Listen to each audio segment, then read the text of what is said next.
Hi everyone. In today's tutorial, we will show you how to add a tooltip to an image in Wix.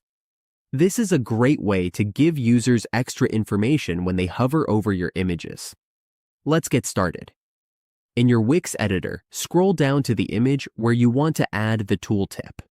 Find the image you want to use. Click on it to select it. You can choose any image on your website. Let's click this one. Once the image is selected, we can move on to the next step. Click the gear icon to open the settings. From here, we can add our tooltip text.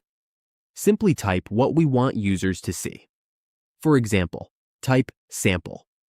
When we're done, click Save. Now, when a user hovers over the image, the tooltip will appear.